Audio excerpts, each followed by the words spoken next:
Is it Catholic Boy? And then Hunting Horn on the outside. Who's it gonna be? It's a photo that's going to be a head bobber. Maybe Catholic Boy. He could have come back. He is such an amazing animal. He really has heart that you can't even measure.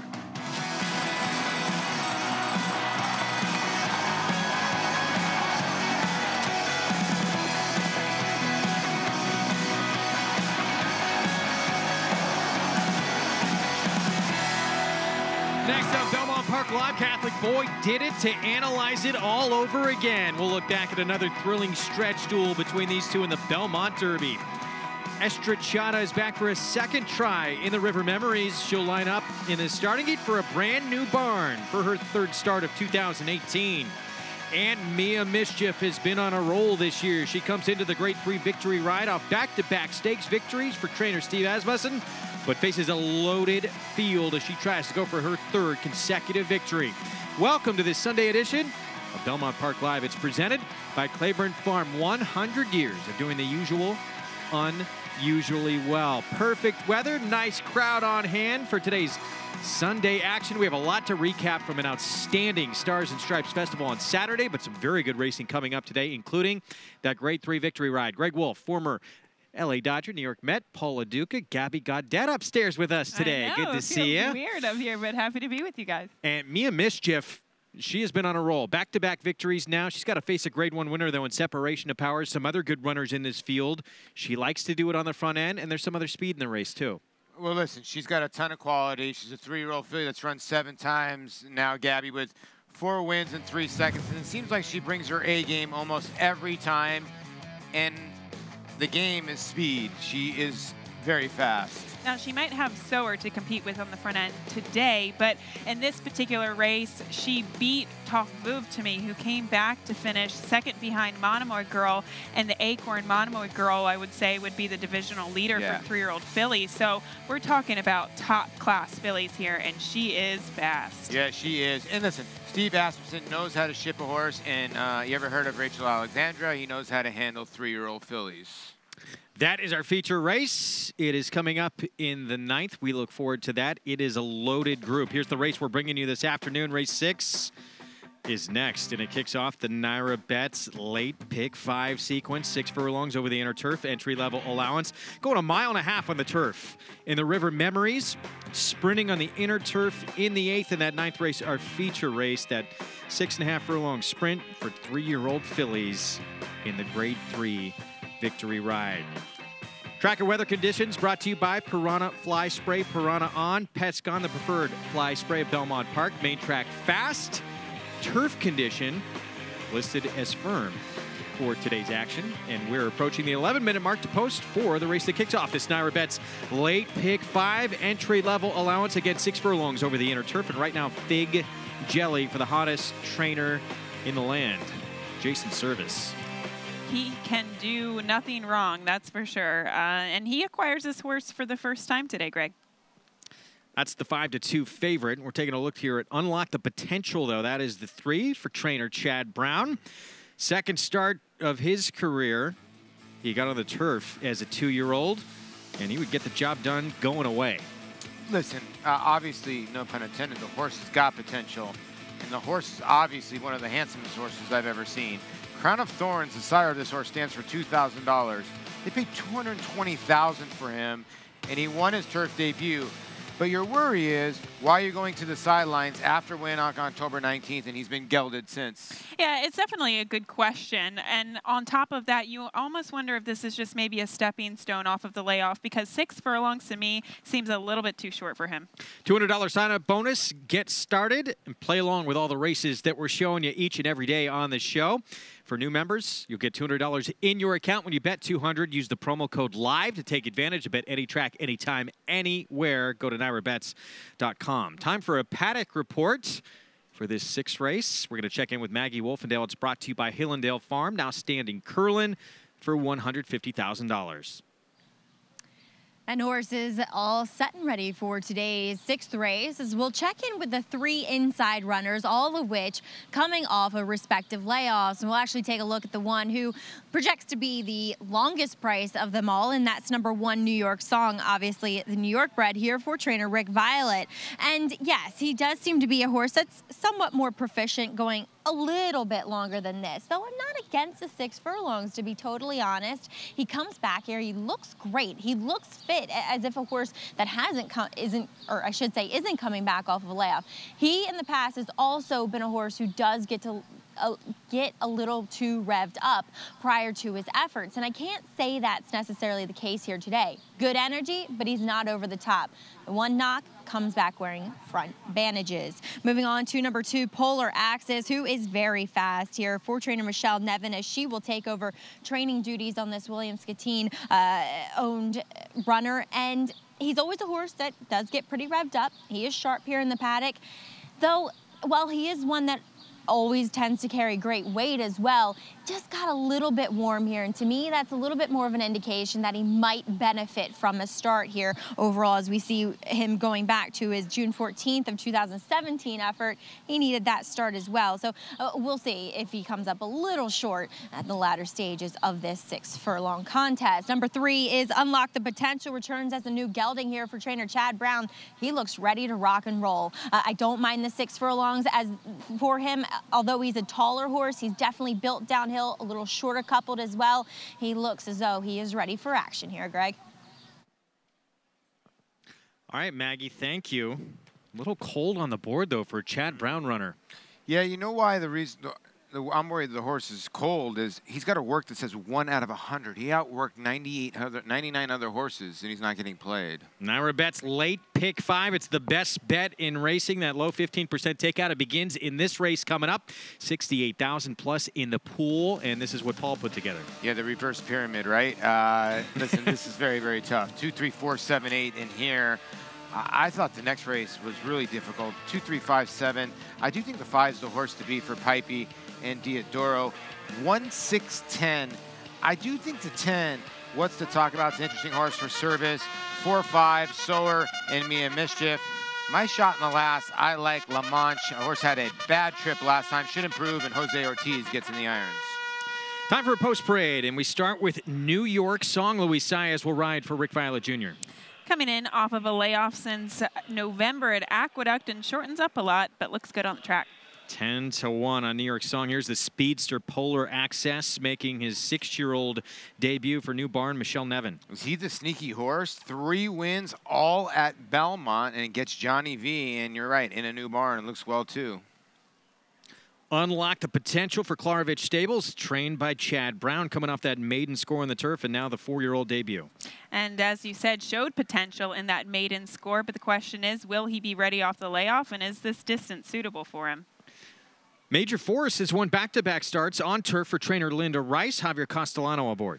Done a good job by Linda, placing this horse in a 40-2, putting blinkers on, and that has done the trick. 2 for 2 now, sprinting with blinkers. The Crocheron Kid, here is the 5, 1 of 2 in the race for David Donk.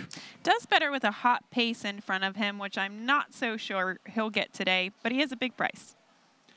Banana Thief, trained by Steve Asmussen. Ricardo Santana Jr. aboard. You know, I like this gelding by Kitten's Joy, but he's 0 for 11 the last 2 years. There's no way he should be 7-1. He just runs the same race each time. He just rolls around for 3rd or 4th. The other David Donk runner, here's Yummy Bear with Manny Franco aboard, missed by a neck last start. An easy horse to root for. He is just the image of consistency and one that always just likes to hit the board.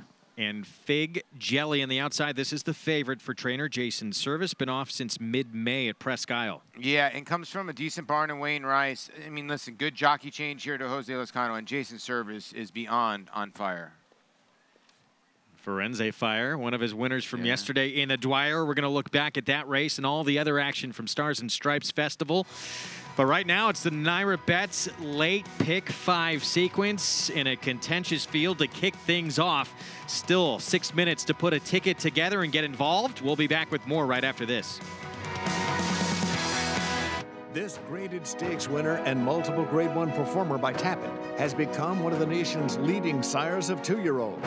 Ranked #1 in his crop by number of winners, he sired 11 stakes horses in 2017, including graded stakes winners Wild Shot and Oklahoma Derby winner Untrapped. At the sales, his yearlings have sold up to $480,000. Trap Shot, standing at Claiborne Farm. His record-breaking accomplishments on the racetrack paved his way here to the Stall of Legends. Now retired to stud, we welcome the dawning of a new era as this esteemed champion hopes to stake his claim to immortality. His blazing speed and striking good looks have been passed down to his remarkable first foals. Foals that will carry the flag of their famous father and one day hope to break records of their own. Medication-free and undefeated in sprint competition. Run happy, standing at Claiborne Farm.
Back on Belmont Park Live, you can play along today without risking any of your own money. See how you fare in the Belmont Showdown. Go to NYRA.com/showdown. You're competing for real prizes. We're going to have the leaderboard at the end of the show. See how everybody did. It's just comprised of the races that we have on our air. So races 6, 7, 8, and 9. And those prizes equal real money in your account. So good luck, everybody.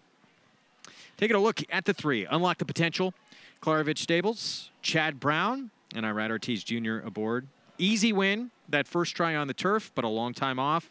Recent gelding, and now facing winners for the first time. There are definitely some questions, and I also thought that this race came up pretty salty today, to be honest, and I do think that he kind of has to take that step forward. On top of that, when he got his maiden victory, he did get a good setup. There was a hot pace. It kind of fell apart in front of him. He was out in the clear. So, you know, there are things I like about him, but there are some question marks, and I think that that's why he is a little chilly on the board. And, Paul, I didn't think it was the deepest field that he beat. No, it wasn't. I mean, listen, he was part of an entry. He was 2-5, but they were betting him that day. And he came rolling late. He did his job. But like I said, when you win like that by 2 1/4 lengths, you pay $220,000 for a horse. You don't want to wait from October 19, 2017 to run this horse now if there wasn't some issues. So this could be a starting point, like Gabby said earlier, to the next race.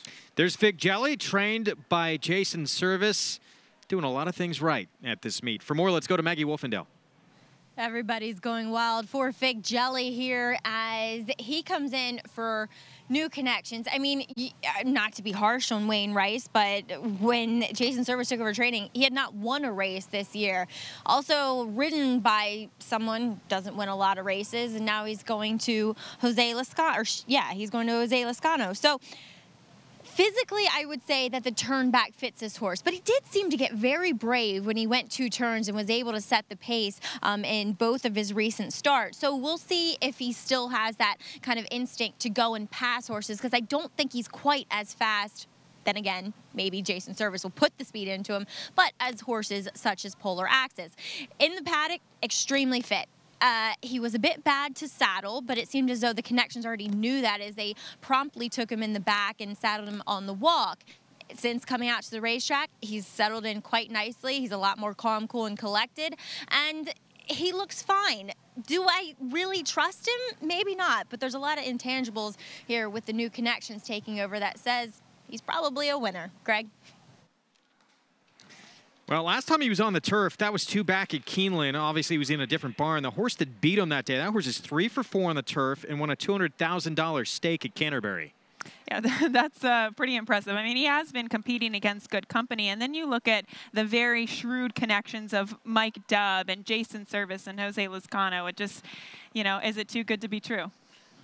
And listen, the horse was 59-1 2 starts back and ran second at Keeneland. It's been giant odds, 70-1 the time before that. And the Geldings outrun his odds. They didn't pay much for him. He's outrun his sort of his pedigree too, but look for him to move up today.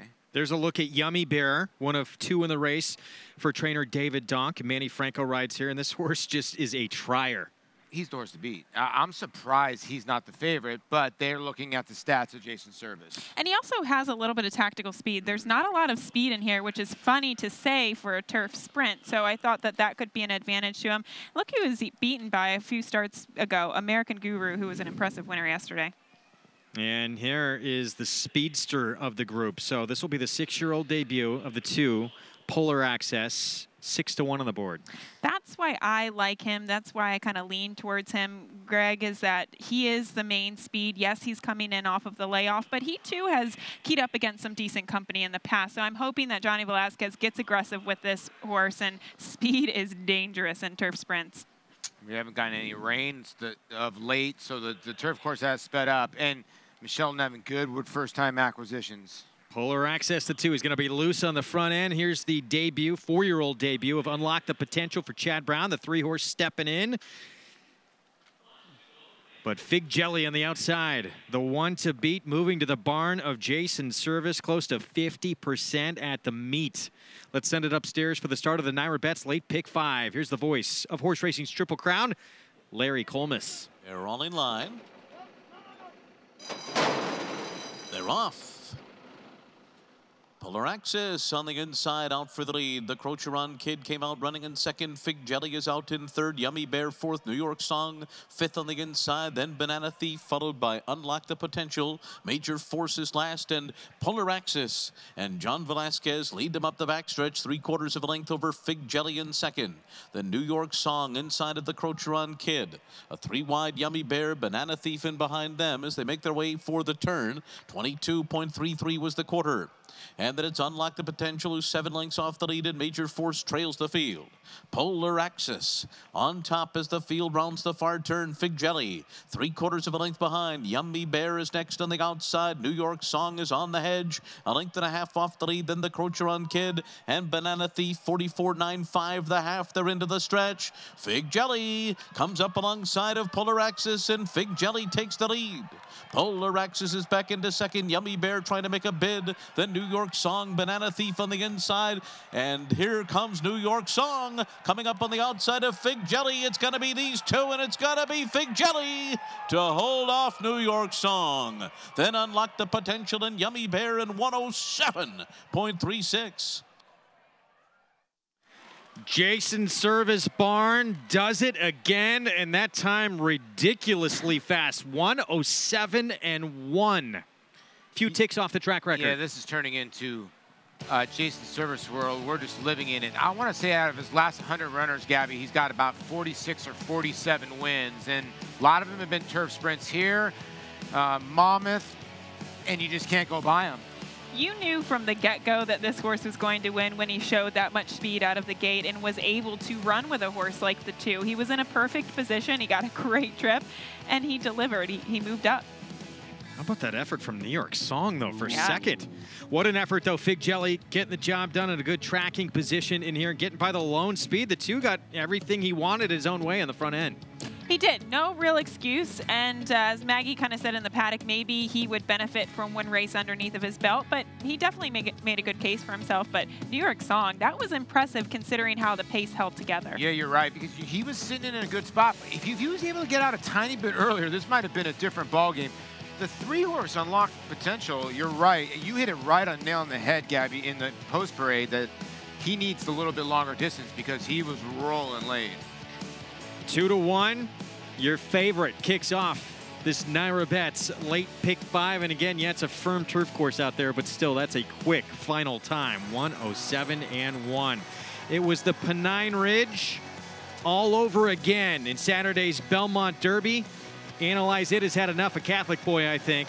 We're going to take a look back at Saturday's sensational stretch duel between these two when we come back. Make NyraBets your home for online horse racing and betting. Start earning your sign-up bonus right now. With NyraBets, you can use our state-of-the-art website to bet on live horse racing at over 200 tracks around the world. Bet anywhere, anytime, using your computer or mobile device. Earn valuable reward points on bets. Build your bankroll with our exclusive promotions and earn cash rebates. Sign up now at NyraBets.com and start earning your sign-up bonus now. NyraBets, racing's best play. Bayern turning for home in front. Coast of New York on the outside. California Chrome is third. Shared Belief laboring back there in fifth. 1 furlong to run. Bayern, Coast of New York.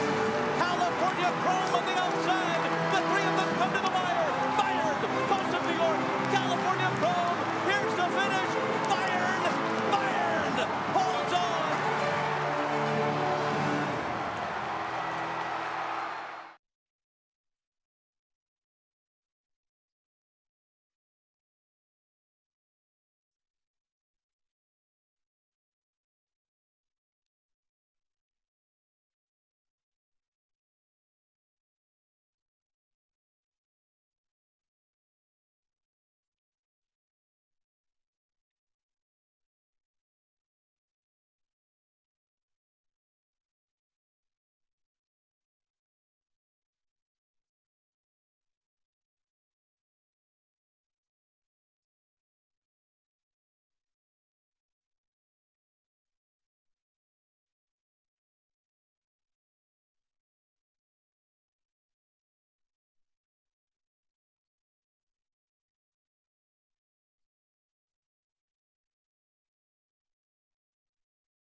Back on Belmont Park Live. Hope you're enjoying your Sunday afternoon. Those watching on MSG Plus and Prime Ticket, good to have you with us. How do you like your jelly? I like my fig jelly on some little burnt toast.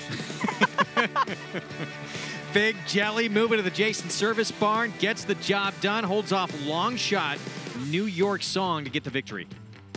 Yeah, congratulations to his 3-year-old gelding by Forestry. Yeah, the Pine Bluff mare, Cozy Cottage. No one can stop Michael Dubb. No one can stop Jason Service. Good acquisition, and right? I thought made a lot of sense in here regardless. He did. $6.20 for the win. 8-1-3. And this horse had shown talent early on. The third start of this horse's career, prior connections put him in the Grade 3 Bashford Manor, but it looks like on turf now is where this horse may have a future. Let's go downstairs to Maggie Wolfendale for more. And standing by with new owner Joe Zinman gets his first win with his first starter as an owner here with Fig Jelly. And Joe, you're just telling me you've just been a fan of the sport for quite a long time. Since 1971. And I came here, I saw Secretariat win his first race. He lost his first race, but I saw him break his maiden. I saw Seattle Slew win the Champagne. I came home, I told my wife, he's going to win the Triple Crown. This is so exciting. I've been wanting to do this for so long. And so what ultimately led you to get into the game, especially with Michael Dubb and buying Fig Jelly? Well, my son Michael wanted to get me a present for my 70th birthday and started the thing moving. And then we both decided we wanted to invest in buy some horses. And I spoke to Mike and he said, why don't you come in with me? And I have to thank you, Michael. Very much so. We're very, very happy. And you made my day, and my son and my wife and Stacy, everybody. This is just really exciting. So special to have the whole family out. Everybody. And our son in California also was watching too. So this was really, really, it's a happy day. Well, Joe, we couldn't be more happy for you. Congratulations here and having the whole family out as well. Right. And keep up the good work. I love listening to your comments. Terrific. Thank you, Joe, very much. And quite a birthday present down here, guys, with Fig Jelly. Yes. That is tremendous. Happy birthday. There could be no better birthday present, certainly, if you're a fan of racing. Up next, first of two stakes races we have on today's show. This is the fourth running of the River Memories, 1.5 miles On the turf in Homeland Security, Chad Brown, Klarovich Stables, and Irad Ortiz Jr. aboard the current favorite. A little surprised. I get that the horse does like maybe a firmer ground, and she probably will, and maybe that's what was her undoing in the last race, Gabby, but she did get beat by 2 other fillies in here. And she was bet down to 95 cents of the dollar. I mean, I didn't think she had much of an excuse, and there are some older, more conditioned mares in here, too. All right, we'll talk more about the River Memories coming up in a moment. We need to look back at an incredible stretch duel that we saw in the Belmont Derby Invitational. Catholic Boy, Analyze It. They went head-to-head in the Pennine Ridge. Catholic Boy handed Analyze It the first defeat of his career after he re-rallied after getting past in the stretch. It happened all over again on Saturday. He just didn't completely go past him this time. Last time he completely went past him, and actually Catholic Boy had a re-rally. I thought this was even guttier because he was really by him for a good part of the stretch, Gabby, but wow, what kind of heart is this horse showing? And then Hunting Horn, a nice little horse chasing both of these horses behind. You never really, or it's rare that you see a horse like that come back on the inside. I mean, in the Pennine Ridge, he had to check angle out and then past him, but it is so rare to see a horse come back from the inside once he's already passed by about 3/4 of the length. So there's no doubt about it. Both of these horses are immensely talented, but I think Analyze It's getting a little sick of old Catholic Boy on the inside. If you really look tight at the view of that again, Analyze It right towards the end. When Ortiz hit him left-handed, he switched to his left lead. It might have cost him the race, but that's twice he's gotten lost, and maybe he needs blinkers, maybe he's not. Listen, I'm not Chad Brown, and I Analyze It's ran his heart out twice, but Catholic Boy, wow. Incredible, the heart that he has. A logical next spot would be, hey, he keeps doing so great on the turf. Send him to the Secretariat at Arlington. His connections determined to get him back on dirt, and they're thinking Travers at Saratoga. Gabby Gaudet had a chance to catch up with the winning connections after the victory. It's a beautiful horse. He got good heart. He's brave. He knows how to wear the wire. They're very impressive. He does that, you know, twice. At the same time, he's coming back. He win the race. It's a special horse. It's a great race for the sport, for the fan. See two big good horses back to each other and descend this amount of quarter. I think it's great for the racing industry to see those two horses come back again. I wish we can rematch again, and let's enjoy it right now. Incredible. I can't even talk. He is such an amazing animal. He really has heart that you can't even measure. He is just an amazing animal, amazing.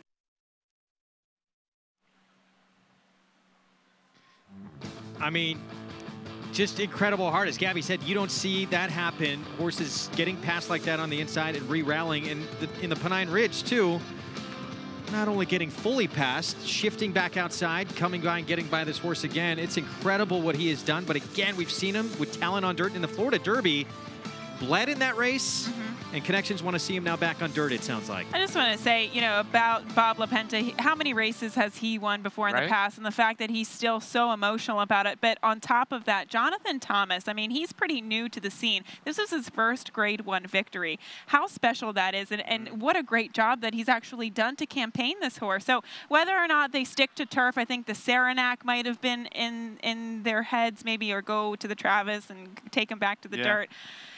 Whichever it is, this horse is immensely talented. No, he is. And listen, they're making the right move. They've got their Grade 1 on the turf. They want to try to get their Grade 1 on the dirt. And listen, he's shown talent on the dirt. He obviously trains well over it. It's not taking any steam, and they can always go back on the dirt with them. He shows guts on any kind of surface. So to me, I don't understand why they would not try. And he's got enough tactical speed. They can turn him around one turn and get a Grade 1 out of him on the dirt. He's very, very tactical and a very, very neat horse. Yeah, it's a good point you bring up, too. Keep in mind, they say he's gotten a lot bigger, a lot stronger as a 3-year-old, and that's one of the reasons they're seeing him more forwardly placed in his races. Last 2 now, we've seen him shoot to the front, but it sounds more and more from listening to the connections like August 25th at the Travers at Saratoga. On dirt is where we are going to see Catholic Boy next. That's going to make that race even more fascinating than it already is. As for the fillies in the Belmont Oaks, Aidan O'Brien, his genius continues, returning off just 6 days rest with Athena to get the win. aptly named, I would say, named Right? after the goddess of wisdom there, and I think a military victory. But this was impressive. You know, they just wheeled her out under Ryan Moore. The fact that she shipped across the pond, got the victory, and I saw her in the winner's circle. She did not turn a hair. She probably could have done it again tomorrow. So incredible conditioning by Aiden O'Brien to get this filly in the winner's circle. Yeah, she was a tour de force. Listen, she probably, did she even graze getting out of quarantine? I mean, she came right over here and beat this field by many. Give a little runner-up to the 8 horse on the inside for Grand Motion, the way you are. I thought that filly ran a good race for second. And she wins this race in quicker time than the Belmont Derby. Wow. Wow, she was impressive. So Athena for Aiden O'Brien and Ryan Moore, $22.80. And not just the quick turnaround, but all the travel with that turnaround as well. Just an incredible job. I know a lot of trainers saw online on Twitter just saying that with this victory, Aiden O'Brien changed the game a little bit. And it's going to make trainers think about doing things differently. Well, listen, you never know how your horse is going to run, how the horse is going to take travel. Like Gabby just said, the horse did not turn a hair, so obviously the horse traveled over here just fine. Yeah. There's no issue. Some horses can handle it, just like some athletes can handle it. She handled it just fine because he destroyed that group. And horses, generally speaking, love to run, and they kind of thrive off of it. And sometimes when you wheel them right back around, it's kind of an old school type of move, but when you do it, they kind of still feed off of their adrenaline from their last race. So there's a little bit of an up and down period, but Aiden O'Brien knows his horses, and he knows exactly when they're doing well. Sensational card. We have more to look back on still to come, but we're going to talk race 7 in the River Memories coming up as we get a look at Estrachada, the 7-year-old mare. We just saw a horse switching barns get a win, first time in the new barn, and Estrachada moving to a new barn with Robertino Diodoro. He was able to talk to Mike Pipey yesterday, who was at the racetrack to watch his mare. He still's got a piece of her, and he transferred her here because he knows he can get mile-and-a-half races. He thinks that's what she needs. She needs a mile-and-a-half or more, and that's what she's going to get today. And this is her winning at Saratoga. That's the worry. Her best races are there, Gabby. They're not here. Well, a good thing that Saratoga is coming up quickly, right? That's true. Even if she doesn't win here today, I think it'll set her up for a good summer there. On top of that, you know, I wasn't crazy about her last race. Her races last year impressed me a bit more. And sometimes when you get to a 7-year-old mare, 8-year-old mare, you kind of start to wonder. She is 7-2 on the board. Meanwhile, Somersault in the Mark Hennig barn. John Velasquez will be aboard 0 for 10 on the turf at Belmont. That was a cause for concern, I would say. But I'm familiar with this filly running over the winter. I talked to Mark Hennig after the very one, and he said, you know, they weren't planning on running her in that race, and it came up. They ran her. He regretted it. But he came back and won the Soaring Softly. So she at least has that under her belt, but that's a Gulfstream. Different track here. She's 0 for 10. It's Maggie Wolfendale time. Paddock Report. We're going to check in downstairs with her now. It's brought to you by Hillendale Farm, now standing Bayern for $25,000. Maggie? Thanks, Greg. And I want to check in with the 2 Christophe Clement trainees in here for this River Memories. Both of them wearing, well, kind of interesting equipment. And unfortunately, I don't know if, well, you actually can see it a little bit. In the changes, it said that number 3, Flower Fashion, would run with a muzzle. What it really is more like a net. It's not a muzzle. It's just netting literally attached to her noseband that goes over her mouth. And what it's meant to do is kind of distract a horse and make them a little bit kinder to their rider when they want to pull. And Christophe Clement says she has trained in it in the last week. And if you go back and watch her last race, she pretty much did run off with trainer or jockey Joel Rosario. She still was able to get the job done, but she opened up big time. So he's hoping to get her to relax just a little bit more. She looks a picture here in the paddock, and the same can be said for her stablemate in here, Silver Step. She actually worked very nicely, I thought, in her last work here on the turf course on July 1st. Set off about 4 lengths behind her workmate, Polino D, who's a very nice horse in her own right, a great stakes placed runner for Christophe as well. And she worked right up to her without any urging, nicely on the bridle. And Christophe has said that this filly has been frustrating because she trains brilliantly. So he called the previous trainer in France, Pia Brandt, and asked what equipment, what can I do? She said that she always ran her in a hood. So he's trying that with her this time today. Not that she gets too wound up, but that it's worked in the past, so why not try it with Silver Step? And two, he said maybe more distance is what she ultimately wants, and I would have to agree with him in that she is this big type of horse where she looks like a 1.5 miles would be ideal. Then we'll check in with second off of the bench, number 2, Homeland Security for Chad Brown. I just think she looks better in the overall sense. I think we will see her get back to her form that she had possibly at the end of 2017. She's a little less proven than a lot of the other runners in here, but maybe she has that upswing potential. Greg? Yeah, to Maggie's point, her best win was an entry-level allowance victory. She's giving up a lot of experience and resume to some of the others in here. Yeah, she is. That's great point. You listen, everybody looks at the name of the trainer, and the money goes there. Let's be honest. And 2 other fillies beat her already. There's John Velasquez. He's going to hop aboard Somersault for Mark Hennig. Break out of post 1. Looking to deliver this 6-year-old mare the 8th win of her career, but it will be her first in 11 starts at Belmont Park. Talking over strategy with Mark Hennig. We will have the post parade when we come back. Grade 1 winner Data Link by world-renowned sire Warthrop. Data Link scored in the prestigious Grade 1 Makers 46 mile at Keeneland, then set a new course record in the Grade 2 Monmouth Stakes. His runners include stakes winner Star Doza, along with a growing list of talented young runners. At public auction, his yearlings have sold up to $200,000. Data Link, standing at Claiborne Park.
Our show each and every day brought to you in part by champion sprinter Run Happy. There he is out of legendary Stall 1 at Claiborne Farm in Paris, Kentucky. Enjoying his second career. And incredible what he did on the racetrack. Undefeated as a sprinter, all while racing without the addition of Lasix medication. Set a track record in the Breeders' Cup at Keeneland, on his way to a championship at the Eclipse Awards as a sprinter. All right, here's a look at Violet Blue. This horse faced Homeland Security, ran second to him back in September, comes back first start as a 4-year-old filly, and it looks like she has gotten a lot better. It definitely appears so, Greg. But, you know, watching that last race, she did make a little bit of an early move, as we can see here at the quarter pole.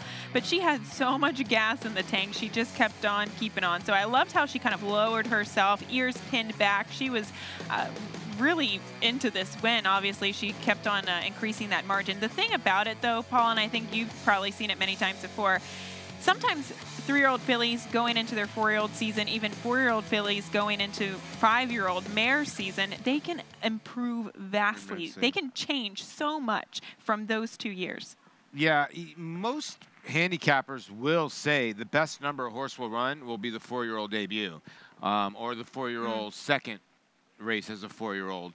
And Greg, you're the one that always says the 3-year-old fillies are the most unpredictable. Right. If you went over the I guess the prices of time and you looked at 3-year-old filly races, the average price is up there. It really is. Of all the races, those are the toughest to handicap. Yeah.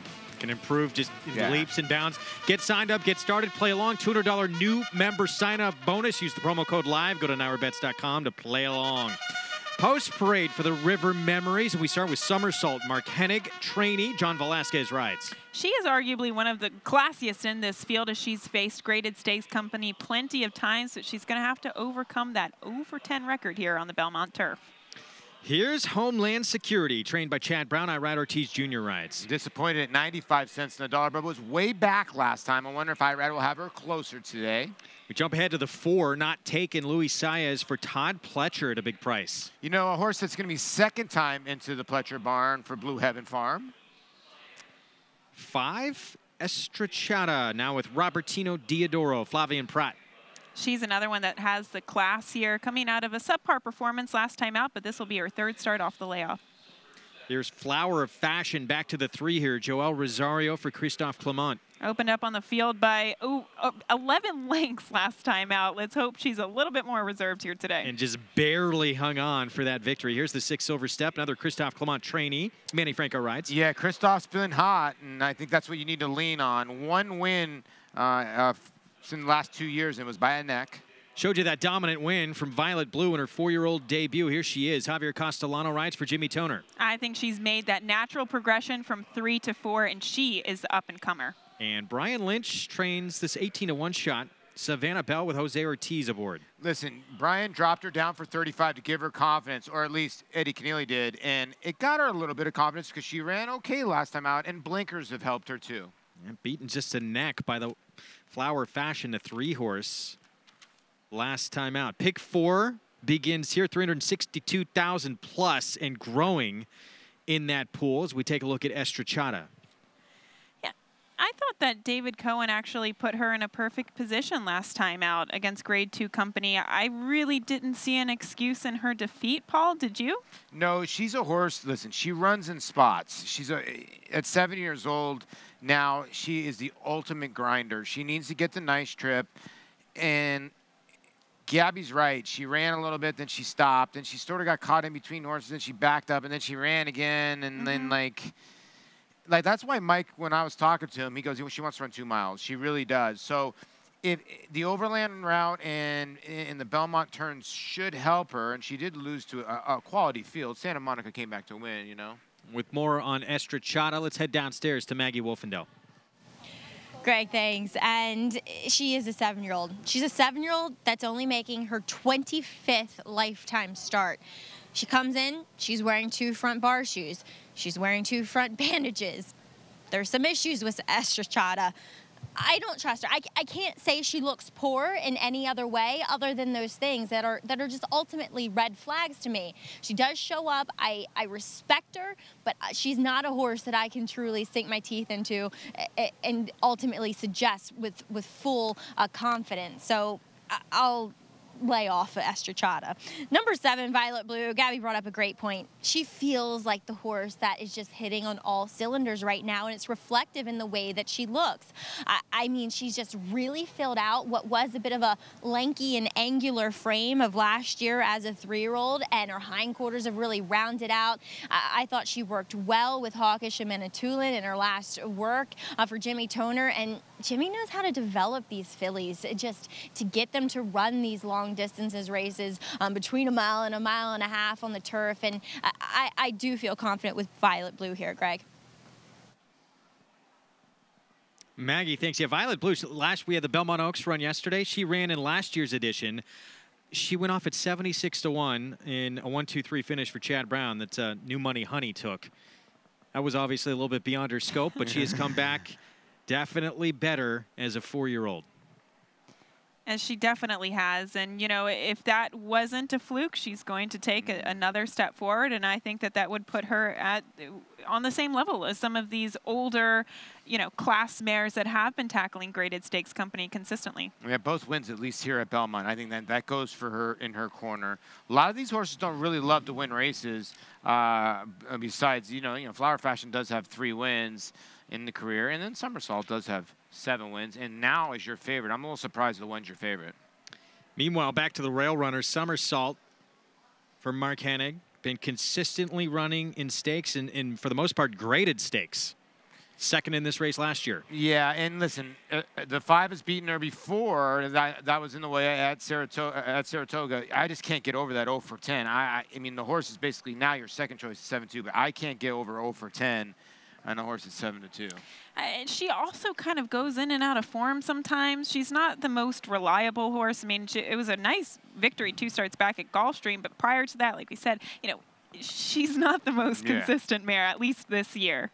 This is going to be fascinating to watch again because Joel Rosario was on Flower Fashion the 3, opened up, as Gabby said, 11 lengths on the field. We were covering that race and just barely hung on. That was at 1.25 miles. This is at 1.5 miles today. It doesn't look like there's any other speed in the race. Well, I think everybody else is going to expect him to just go again with her, and he's going to hope for the best again. I tell you what, that day it was yielding and she held on. I'm wondering what's going to happen now with it being really fast. Can Not Taken stay close at all, the 4? I don't think so. I mean, maybe Christoph wants to get her to cover up, as Maggie was alluding to some of the equipment change. So we'll see. I mean, but talking about the 2, Homeland Security really quickly, I don't know if you can really hold her last race against her as much as we were kind of mentioning before. It was a yielding ground. Flower Fashion blew out that field. Today's a completely different situation and circumstance. She's getting a rock-hard surface, which I think she likes. Yeah, should be a very different scenario. And obviously, I mean, look, Chad Brown can get them ready to run, no problem, first start back. But you would think she's going to improve her second off the bench. Yeah, you think she would, and she's bred to get all of this distance. 1.5 miles on a very firm turf course coming up here. 4th running of the River Memories. And we are ready to roll. Let's send it upstairs to the voice of New York racing for the call, Larry Colmus. Here is Savannah Bell coming up to complete the line here. Field of 8, all in line and ready for the start. They're off in the River Memories. It was a very even beginning here as Flower Fashion is sent to the lead by Joel Rosario. Not Taken will be second early on, and then it's Homeland Security third in the early stages. Then Savannah Bell going up on the outside of Estrachada. Somersault in behind them, Violet Blue and Silver Step. So Flower Fashion moves right along here on a 3.5 length early lead, clear from Not Taken in the race to the first turn. 23.8 was the initial quarter, a decent pace for this 12 furlong distance. And the lead is now 3 lengths over Not Taken, running in second by 1.5 lengths. And then it's Savannah Bell in third. Homeland Security is fourth and down on the inside. Then Estrachada, who is outside of Somersault, and she's 7 lengths from the front. And then it's back to Violet Blue. Silver Step, last of them all, as they ease it down to 49.24 for the backstretch run. Flower Fashion and Joel Rosario on top, but now an early move. There goes Savannah Bell. Jose Ortiz says, let's go. Savannah Bell has taken charge here with a burst of speed and now opens up 1.5 lengths. Flower Fashion is second by another 2. And then it's Not Taken in third. Homeland Security fourth on the inside. Estrachada, Somersault, Violet Blue, and Silver Step. So after an aggressive move here, it is Savannah Bell. 3/4, 1:14.29 seconds. Her lead is 2. Flower Fashion tracks her in second. Not taken is third on the outside. Homeland Security fourth. Estrachad is fifth. She's 5.5 from the front, moving for the turn. Somersault is next. Violet Blue and Silver Step at the back of the pack as they make their way around the far turn. Savannah Bell is the one to catch here, leads it by a length. Flower Fashion on the outside is second. Homeland Security saving every inch of ground right behind this pace setter. Now swings off the rail. Also making an inside run is Somersault as they come toward the top of the stretch, and farther out it's Violet Blue. It is Savannah Bell joined on the outside by Homeland Security. These two with Somersault behind them and Violet Blue to their outside. Homeland Security grabs the lead with a 16th to go. Savannah Bell, Somersault is third. Homeland Security has won the River Memories over Savannah Bell. Somersault was third and Violet Blue fourth in 2:26.11. This was an interestingly run race. Jose Ortiz on Savannah Bell jumped to the front, overtaking Flower Fashion early on, but in the end, it's Homeland Security. Irad Ortiz Jr. for Chad Brown and Klarovich Stables. And Joel Rosario was trying to slow things down under Flower Fashion, and Jose Ortiz said, not today on Savannah Bell, and overtook her. But to be honest, Paul, I think you can agree, the two Homeland Security, you could have not asked for a better trip. Yeah. Saved ground the entire time, had the opportunity to angle out, and got the job done. And I don't care what anybody says, Jose Ortiz made the right move. He almost won the race with a 27-1 shot making that move. He made Homeland Security earn it, and his brother went right by him. It's pretty crazy how good these guys are. But listen, he saw that Joel was trying to slow it down, and like Gabby said, he was having none of it, and he almost won the race. But Homeland Security in the backside was the only one really moving at all. Everybody else was sort of spinning their wheels. The Ortiz brothers 1-2 and the leading rider at the meet. Older brother Irad Ortiz Jr. with the win here. 4-1 on the Chad Brown runner. Picks up the third win in 6 career starts. Daughter, a smart strike. We'll be back with the prices right after this. Homeland Security with the win. We're going to take a look back at more from Saturday's card. Diversify was sensational in the Suburban, leading every step of the way. And Firenze Fire making a statement in the Dwyer. We'll be back to take a look at both right after this. And they're off in New York, the premier state bred program in the United States. When you own a New York bred, your horse can run for more than $44 million in purses restricted to registered New York breds. And the New York program pays awards to breeders, owners, and stallion owners when their New York breds finish first, second, or third at New York tracks. We have the quality. Audible, no doubt about it. You have the opportunity. New York breds, get with the program. The best program.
Back on Belmont Park Live, crowd enjoying festivities here on this Sunday afternoon. Our feature race still to come. Well, Joel Rosario, Flower Fashion, the 3, walking the dog again, and Jose Ortiz says, not today. I'm going to take matters into my own hands. It was a heady move. Listen, Savannah Bell was a horse that hadn't won in a while since May of 2017, has not shown a ton of speed, but Brian Lynch is the kind of guy that puts speed into his horses. And listen, he got run down by one horse in the race, and he was 27-1. You could see him come out and try to get his brother to look at the horse, and Savannah Bell ran to the wire. No, this was a brilliant move, I thought, by Jose. I mean, to do it at a 1.5 mile type of turf race, too, it sometimes makes all the difference. Yes. You want to be maybe on the lead. You don't want to have to make such a move by the quarter pole, and he put her in a position to succeed. Unfortunately, she was second best, but at 27-1. Yeah, and congratulations to Homeland Security for Chad Brown, filly by Smart Strike out of the Giants Causeway mare. Forever Beautiful, Klarovich Stables, and Irad Ortiz Jr. getting the winner's circle. And by the way, I know Fig Jelly was your favorite, but that just shows you, look at the double, $66 to these two horses. So maybe this pick 5 will play a little bit differently. All right, we'll keep our eyes on it. 2 legs in, to this Naira Bets late pick 5. As we take a look at the follow-along, total pool up and over 113,000, and yeah, 4-1, I should say. It's a good double for a $6 horse to a $10 horse, right? Yeah. So, and again, you're just getting started here. Our feature race, again, the Grade 3 Victory Ride, which obviously we're going to have an interesting favorite in that spot, but I thought that there were a few horses in there. Some interesting horses coming back, some shortening up as well, including one from the West Coast. Yeah, it's going to be one of the more interesting races, I think, even of this weekend. And we had a tremendous day yesterday, but some really talented 3-year-old fillies signed up for later today. Yeah, listen, I mean, we'll find out. There's a horse in there called Sower that we've seen that has been dynamic, and me and Mischief has too as well. I'm really interested to see if Sower can run with the 5. Yeah, we were there for that performance, and it was lights out. Yeah. Dueled with some speed, put that speed away. And then you have a horse like Spectator as well, moving to Michelle Nevin's barn, who battled Midnight Bizou last time out in the Santa Anita Oaks. The other part about this, too, is Separation of Powers is coming back. And at one time in Saratoga, she was touted as being one of the best fillies as a 2-year-old. I'm excited to see her come back, but I still think everybody's going to have their running shoes on to beat Mia Mischief. She just looks like she might dominate in that. Trying to win 3 in a row for Steve Asmussen. Let's go back to the Suburban from yesterday. What a performance from Diversify. This was just lights out.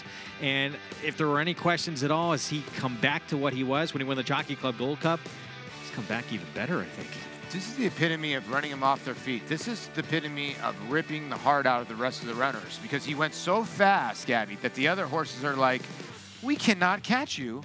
So none of us are running. It's over. Crazy fast. What did they go, 45 and change, 109 and change? Yeah. I can't remember the specific fractions, but he went crazy fast. But the thing is about him, when Diversify gets to the lead and he can just elongate that stride, he becomes a different animal. And I think that's why at the Charlestown Classic, he completely fell apart, because it's a different configuration. He loves these long sweeping turns, or big sweeping turns, that he gets at Belmont. So he loves this track so much, but I'm not discrediting his performance. I mean, that was one of the most impressive performances we've seen this year. And he got his best figure ever, 110 buyer, and a great hug there by Rick Violet. He paid $14 to win, and man, did he earn it. Here's Rick Violet on what he was thinking as Diversify was setting the pace. First quarter was fine. It was 23 and change, and I said, that works. It was the second quarter where they sped up and went in 46 and 1, and I went, ooh, that was a concern.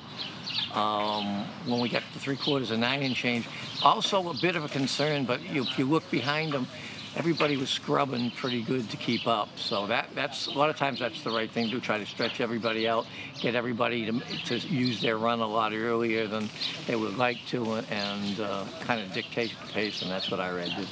It's very cool. I mean, New York bred or Louisiana bred, he's a cool horse, and so great significance for the state because, you know, you look at him and Mind Your Biscuits and everything, they're at the top of the game.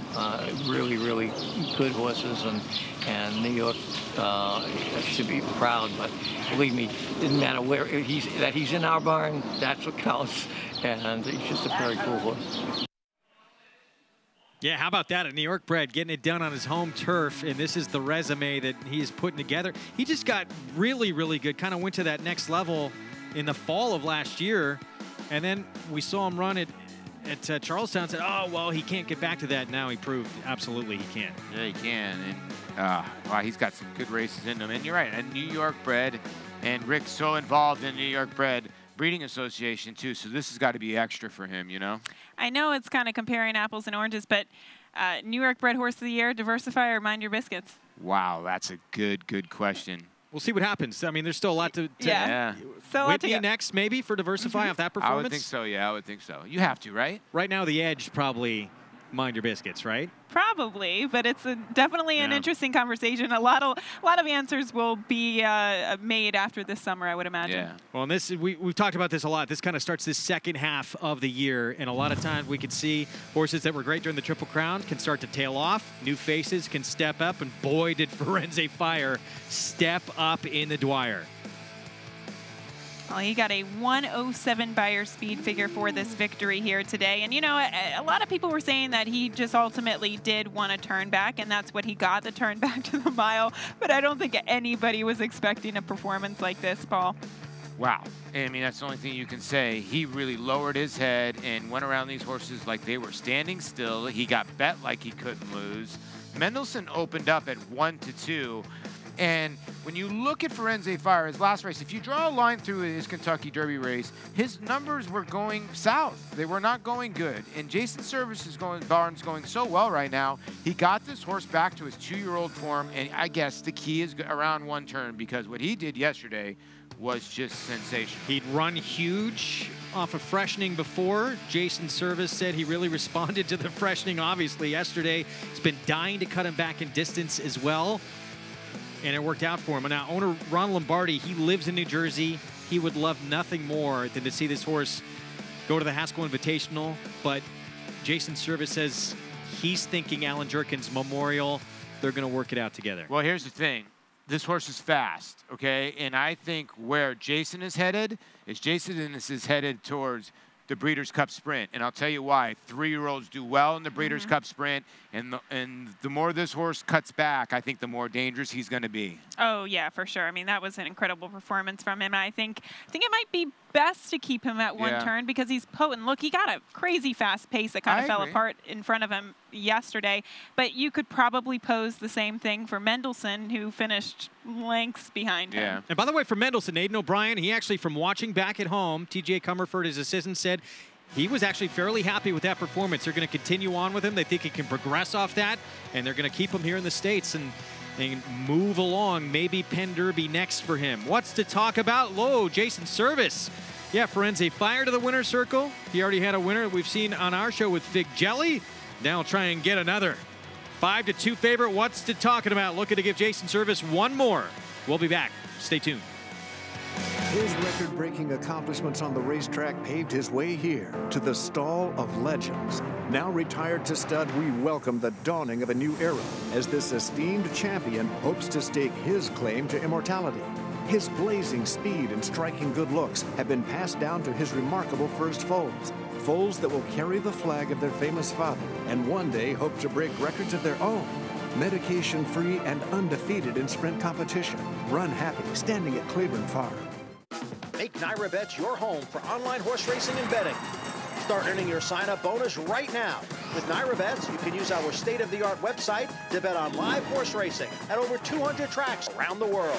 Bet anywhere, anytime, using your computer or mobile device. Earn valuable reward points on bets. Build your bankroll with our exclusive promotions and earn cash rebates. Sign up now at NairaBets.com and start earning your sign-up bonus now. Get a $200 new member sign-up bonus on NairaBets.com.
Welcome to Belmont Park Live. Those watching on MSG Plus in Prime Ticket. That is a look at Sower won the Jersey Girls Stakes here at Belmont Park back on June the 10th.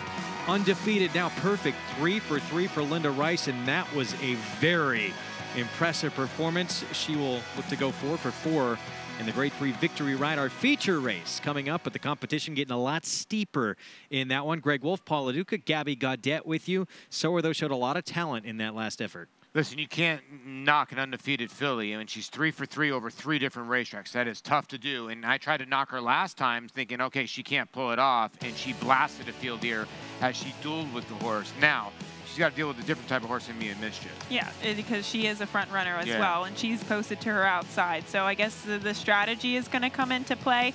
My question, too, is where did that race come from? Because she did not show signs of that in her 2 races prior. Race 8 next. We're approaching the 11-minute mark to post. This is 6 furlongs, New York bred allowance optional claiming group. And the 10 favored right now, but the 6-horse Stolen Pistol. This was his 3-year-old debut for Joe Sharp, and at almost 10-1 gets up for the money. Well, you know, he won first time out on the turf at Saratoga. Then they tried him at Kentucky Downs in a big race, and he did not run well. Now they put blinkers on him. He came back, and boom, he got up in this race and wins this race. Was it the best race? It's your favorite horse, Shiraz. And always finishes second. And he does. That's why when you look at Stolen Pistol, you're like, ugh, because you see Shiraz. Yeah. But he was the only horse who was making any bit of a move. So he did kind of, it was much the best, I would say, in that field. And I just think he's a better turf sprinter. They've been running him in the wrong distance his entire And it was career. his first start in 6 months, so if he improves, it's going to be that much more dangerous. Time for a paddock report. It's brought to you by Hillendale Farm. Now standing Curlin for $150,000. Maggie? Taking a look at the inside runner here, that is Desert, who comes off the back of a win, but that win was on the dirt, and so were all of his other efforts as he'll try the turf for the first time. He is by Desert Party, who that influence hasn't been great, but the dam has thrown some nice horses and horses that handle the turf. Looking at him, it's not overwhelmingly apparent that he'll handle it, to be honest. I like this horse, though, and for the fact that he's gotten a lot better looking as a 3-year-old. So sometimes, especially in turf sprints, it doesn't really matter if the surface sometimes, if a horse is doing very well, and at least if they can handle it a little bit, they'll run very well on either surface. So I think Desert is dangerous, though we'll see what happens as we'll take a look at a layoff runner in number 3, excuse me, Whiskey 7. Going back to last year, I didn't think he looked that great in his coat several times. Just didn't make a good impression on several of the occasions he was brought over here. Today, suddenly off the bench, he looks better than what I had seen from him last year, and that his coat's dappled. It's a lot more fine, where it kind of was thick and rough last year and never really shed out either. And he comes back in here looking fit enough, certainly, to handle the 6 furlongs. Then second off the bench is number 6, Stolen Pistol. Loved him last time as he got the job done back in with New York Breds. He's trying to tick off these conditions, rightfully so. And I think he's actually come out of the race looking better and stronger than what he went into it. So once again, I think Stolen Pistol is formidable as Jason Service, hey, new kid on the block, no, I'm kidding, is sending out number 10, What's to Talk About, and turning back is ideal for this runner. He is extremely well conditioned in here, and he's sharp, which is very good for this turn back in distance. And he's a horse that I'll watch in the warm-up because sometimes he doesn't get that big of a warm-up, and I would like him to see that, to see him get a good warm-up out on the track, especially coming back here fresh. Greg? 2-1 favorite here, making his 5-year-old debut for a barn that can do no wrong at this meet. Meanwhile, here is Desert, and he is dangerous. First time on the turf, quick, and he's got the inside post. And not only that, he was really helped by the scratch of the 7, who also figured to be the pace in here. So if he can transform his dirt speed to the turf, which means that he likes the turf, well, he's gone. Yeah, it's true, because listen, Lord at War at the bottom side, I mean, he's one of the best broodmare sires of all time, and they can get any kind of distance or any kind of turf, dirt, or whatever. So I wouldn't be surprised if this horse does show some speed. And then you got Jorge Navarro in your corner. Regardless of what you want to say, he wins races. And it's not like he's been running badly on the dirt. He's been running very well. So it kind of leads me to believe that maybe Navarro thinks that he might be even a little bit better on the turf. Yeah, he's basically take away that stumble in a stakes race, he's undefeated. Yeah, and here's the other problem you have. You're depending on maybe the 4 and who else to actually run with this horse early? Nobody. That's why the 1 is so ultra dangerous in this race. Now, do I think the 10's the best horse in this race, or maybe the 6? Yes, but the 6 and the 10 are going to have to be a lot closer because, like Gabby said, with the scratch of the 7, the 1's loose. We'll see if he takes to the turf. Desert Party out of a Lord at War mare, Lady Dora for the 1 Desert. 3-1. Second choice on the board right now as we get set for our post parade. Sam the Bugler providing that right now, if you can hear it in the background. And we will see Desert, the speedster, to kick things off here. Again, turf debut, Jose Ortiz riding for Jorge Navarro. Is 3 for 4 on the main track, fast main track, and makes his turf debut here today. But as we mentioned, it looks to be the lone speed. Wicked Freud. This was actually the morning line favorite, 8-1 now for Mitchell Friedman off the claim. Yeah, off the claim from Brad Cox. I think that a lot of people aren't believing that this horse can repeat the form. 1 for 8 the last 2 years. 3 horse, Whiskey 7, trained by Linda Rice. John Velasquez aboard. Has not found the winner's circle since 2016, and that was on a wet track. 4 horse, rider changeable Liscano. Global positioning here for John Toscano Jr. off the claim. Yeah, this is the horse that's going to have to show some speed. The one thing about this gelding, the last 3 or 4 times, hasn't really been able to get out of the gate, so there's a worry there. 5 horse, Chasing the Blues. Kendrick Carmouche rides for Glenn Thompson, an 8-year-old. It seems a little overmatched in this spot. That goes to show you his 47-1 odds. Stolen Pistol coming off the win last time out for Joe Sharp in his 3-year-old debut. Yeah, it's the best race, at least last race on the form, and that's why he's 7-2. Callant is at 21-1. Jose Liscano riding for Patrick Quick. Yeah, 5 for 27 lifetime. They put this gelding on the turf 3 starts ago. He's gotten a little bit better each start. We jump to the 11. Love That Jazz. And Hector Diaz Jr. rides. And making his turf debut here today actually has a little bit of sneaky turf pedigree by Not For Love. Back to the 10.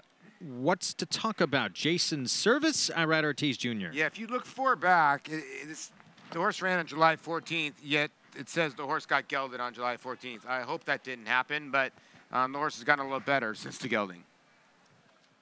5 minutes to post here in race number 8. Let's get back to Maggie Wolfendale.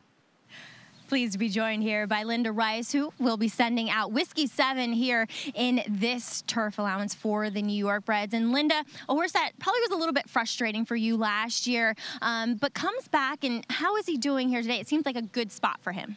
Yes, I mean, it's been quite a while since he's ran, and I'm glad we got a nice firm turf course today.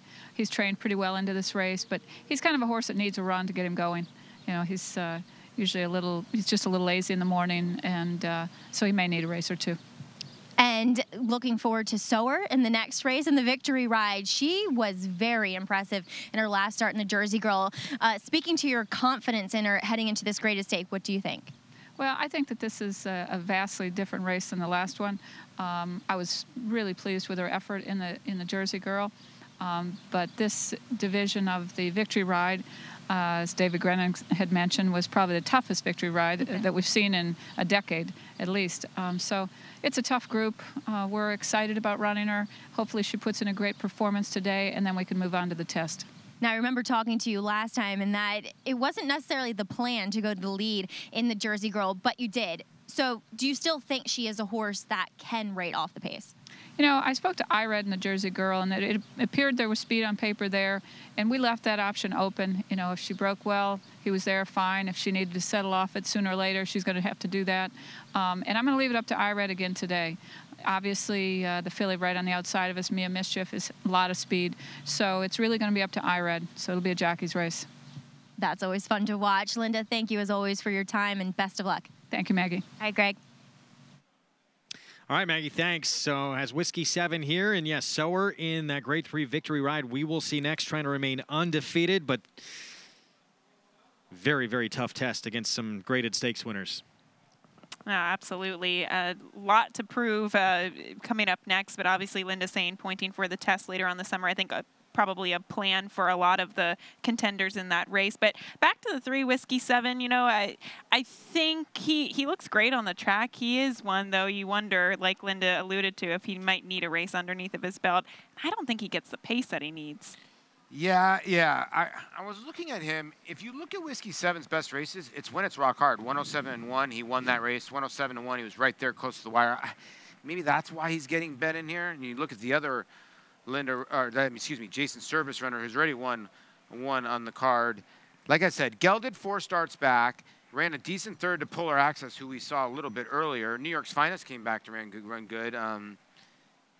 Tough horse to read, but how do you throw out Jason Service right now? You can't. Going into today, the past 30 days, the barn is 52%, 72% in the money. So you cannot do that, especially if you are playing those multi-race bets.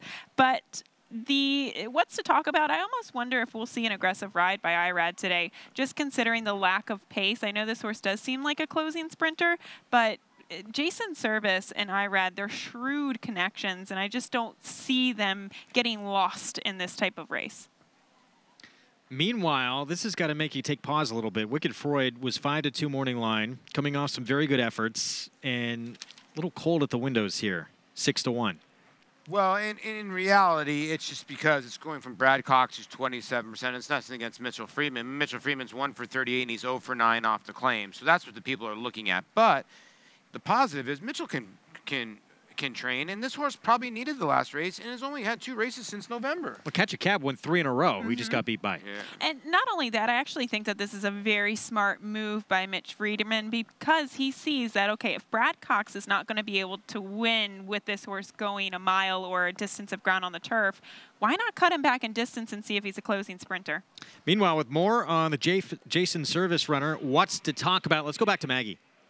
Well, Greg, I had said that I'd like to see a decent warm-up from What's to Talk About with Irad Ortiz aboard, and ask and you shall receive. He warmed up great out on the track, kind of shook off that energy that a lot of horses get when they're coming back off the layoff. So that was a very good sign for a horse who is still vying for favoritism. Greg? We've got a big shift in the odds in here. Yeah, it's interesting that this horse is not favored right now with as hot as Jason Service has been. The horse who's never been on the grass before, but is the lone speed in the race and has the rail. 9-5, top choice right now. And just took kind of late money. The odds just shifted there, so you know that's significant play. Interesting. Well, they're betting speed. Listen, they think that they're projecting the one's going to show the same amount of speed, and if you're going to know within the first quarter of a mile if he's live or not. Will he take to the turf? Pedigree says he should. Public solidly backing him. And he actually is the favorite in the multi-race wagers as well. He's favored in the double. He's second choice in the pick 3. Just about set, race 8. Here we go. Desert, the one to catch. But will he take to the lawn in his turf debut? Let's send it upstairs to the voice of New York Racing for the call. Here's Larry Colmus. What's to Talk About has moved into the starting gate, leaving Love That Jazz to complete the line. 2-1 is the current price on the favorite Desert. They're all in line. A couple of them a bit restless here. They're off. Desert had a very awkward start, hopped in the air at the break and is near the back of the pack early on. Callant goes out to the front with Chasing the Blues. And now Desert's going to rush through in behind horses. Love That Jazz is there with What's to Talk About. Break up another 2.5 back to Global Positioning. Stolen Pistol on the outside. And then it's back to Wicked Freud and Whiskey 7. So up the backstretch they go with Chasing the Blues on top. Callant on the outside, running in second. Desert with that start behind the 8-ball now, inside of Love That Jazz, and What's to Talk About is fifth. Stolen Pistol is next on the outside of Global Positioning. They're 6 from the front. Then Wicked Freud and Whiskey 7, 22.12 the quarter. Around the turn, chasing the Blues. Callant right behind them. Wants to Talk About. Desert is down on the inside. Stolen Pistol is coming 4 wide around Love That Jazz, and they're into the stretch. And Callant is the leader here. Callant on top, a length and a half. What's to Talk About? Here on the outside comes Stolen Pistol. Stolen Pistol is moving up on the outside of Callant. What's to Talk About? Third between those two. Stolen Pistol. Stolen Pistol takes the lead and takes off for the wire. Wins it a length and a half to What's to Talk About. And then it was Callant third, followed in fourth by Wicked Freud in 107.4. Another very quick time on this turf course. 107 and 2. Stolen Pistol from off the pace. Joe Sharp back-to-back wins now since he has returned as a 3-year-old. You think you can predict the pace in races, and then when the lone speed doesn't break, it all flies up in the air. But regardless of that, Stolen Pistol, he sat a very patient trip. I thought that Luis Saez rode him perfectly to not try to get him to be too close to the pace. And he did it. I thought he was the best horse in the race, and he proved that. Yeah, you made every point is completely correct. This horse is a dead turf sprinter. Let's go back to the start of the race. Let's see what happens with the one here in Desert. It's supposed to be the speed of the speed here and just makes a mess of it. Oh, he got on the gate okay, and then he just took like a little hop. He maybe saw something, a shadow, but then you could see. Then he had to rush up. Listen, Jose rushed him up. I thought he did a good try to settle him, but then a horse that's usually in front just can't really handle it. And then there you see the 8. Gallant in front, but not for long. A Stolen Pistol just has a nose for the wire. 5-2 wins as your second choice on the board. Luis Saez, Joe Sharp, Brad Grady winning connections, and a son of New Year's Day. Now 2 for 2 in his 3-year-old campaign. We'll be back with the prices, and we will set up our feature race, the Victory Ride, next. This successful son of AP Indy has sired 6 millionaires, including 2017 Eclipse champion 3-year-old West Coast. A dominant winner of the Grade 1 Travers and Pennsylvania Derby, West Coast also placed in the Breeders' Cup Classic and was runner-up in the $16 million Pegasus World Cup. In the sales ring, Juveniles by Flatter brought up to $600,000, and his yearlings sold up to $460,000. Flatter, standing at Claiborne Farm. Make NyraBets your home for online horse racing and betting. Start earning your sign-up bonus right now. With NyraBets, you can use our state-of-the-art website to bet on live horse racing at over 200 tracks around the world. Bet anywhere, anytime, using your computer or mobile device. Earn valuable reward points on bets. Build your bankroll with our exclusive promotions and earn cash rebates. Sign up now at NyraBets.com and start earning your sign-up bonus now. NyraBets, racing's best play.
Back on Belmont Park Live, Stolen Pistol 2 for 2 in his 3-year-old campaign. For trainer Joe Sharp, Luis Saez aboard for both those wins. Congratulations to this gelding by New Year's Day. Out of the closing argument mare, Pistol Packin' Rosie, now 3 for 9 lifetime.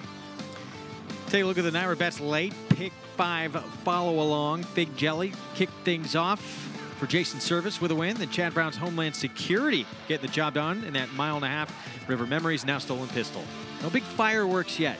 No, not yet, but I thought that that was a pretty generous price on Homeland Security, all considering the connections. But we're still 2 races to go, and I think the next one is going to be one of the tougher ones. Don't take a nap now, youngster. Our feature next, Grade 3 Victory Ride, and we have a ton of talent in this race. Mia Mischief, she's won back-to-back stakes, the Grade 2 8 Bells last time out at Churchill Downs. She likes to do it on the front end. 4 wins from 7 starts. She's never been worse than second in her career. And one of those defeats she avenged and came back and beat Amy's challenge. Well, she hasn't been a mystery at the window. She's been a favorite in all 7 of her starts. She's disappointed, what, 3 times? She's got 4 wins, 3 second-place finishes. She's going to be the favorite again today. Can she make it 3 in a row? We're going to find out next. Her first trip to New York. When we come back, we'll talk Belmont Sprint Championship, Limousine Liberal, Whitmore, little bumping in the stretch, and in the end, a duel to the wire. We'll look back at it next. Switches back to the outside. Exaggerator down to the 16th pole, but Exaggerator has turned the tables. He has won the Preakness. He has won the Travers over American Flag. Irish War Cry has won the Wood Memorial. Alice. Good Magic's gonna win his first race, and he's gonna do it in the Breeders' Cup Juvenile.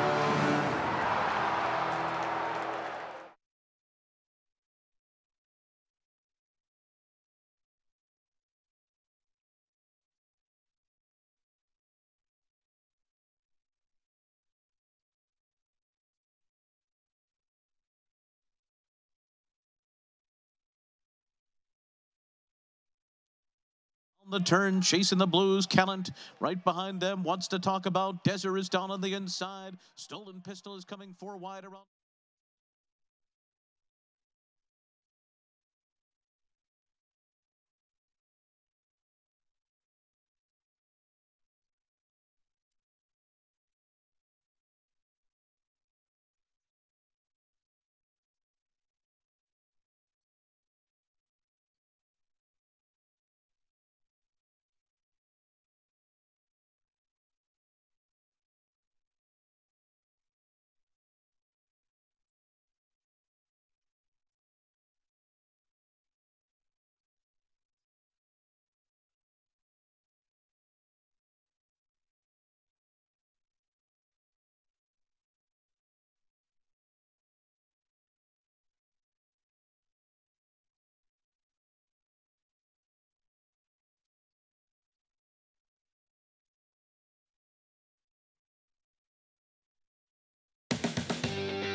Back on Belmont Park Live. Will you guys take a field trip with me this year at Saratoga? Sure. Yeah. Can we go to the Yaddo Gardens? A little walk in the park?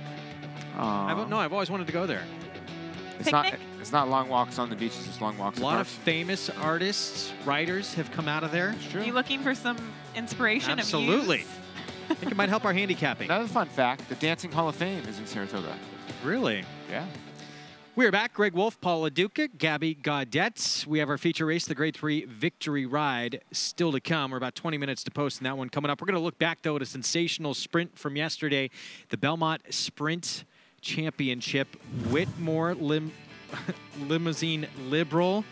All kinds of things to talk about here is the top of the stretch, an opening that did not appear to be there. No, but Ricardo Santana on Whitmore decided to make that hole his and try to go through it, even though it did not exist. And, you know, obviously a very controversial call. They held it up. Limousine Liberal got the victory. Whitmore stayed in second. But, Paul, I don't know. I thought that he highly impacted the 4 Shaft of Light, who finished well behind him. I wasn't going to win, but he definitely caused a ruckus, I would say. Yeah, and here's the head-on. There's absolutely no room here. This is a dangerous move. It is. There's no room. He pushes the 4 completely out. Now, I get it. Now we're going old school. Which way are we going to call this? I say this all the time when I used to play to the umpires. If you're going to be bad, be consistently bad. Now, that right there is a foul. Now, as a foul is a foul. If Limousine Liberal doesn't win the race, he gets taken down because he did get affected. Limousine Liberal beats him, he stays up. Yeah, let's not forget Limousine Liberal. He is a domino effect, knocked him sideways as well. And the rider's going to get dazed, of course, Ricardo Santana, but where's he going to get dazed at? Wherever he goes to next. And he doesn't ride here on the regular. Yeah. So, like, this whole sport sometimes it makes you wonder.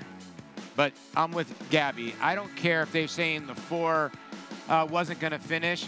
When you're going 40 miles an hour and you get punched in the gut by a 1,000-pound animal, you would finish last 2. So you thought there was no question? You have to take the horse down. If a foul is a foul. That's my opinion. I'm going to have to agree with Paul on this. It may have cost the 4 placing, right? In your opinion or not? Yes. Maybe not so much that, but as Paul is saying, a foul is a foul. You're kind of contributing to kind of reckless riding in a way. Yeah, that's the key. There's other parts where there's a foul, but that was dangerous. Very dangerous. But not to take anything away from Limousine Liberal's victory, not at all. Because I do think that Whitmore and Limousine Liberal were the 2 best horses in the race, and I was happy to see them finish 1-2. The crazy part is, as a gambler, I want Ricardo Santana on my horse doing that. That's what's crazy. Right. Because you want him to try to squeeze everything out and save all that kind of ground. So that's what makes it sort of controversy, and it made it hard on the stewards too, you know? For sure. Limousine Liberal wins for the 9th time in his career. Now $1.6 million plus in earnings after that victory in the Belmont Sprint Championship. We have the Grade 3 Victory Ride coming up next. Mia Mischief looking to make it 3 in a row, and Separation of Power is back for Chad Brown as well. We'll be back.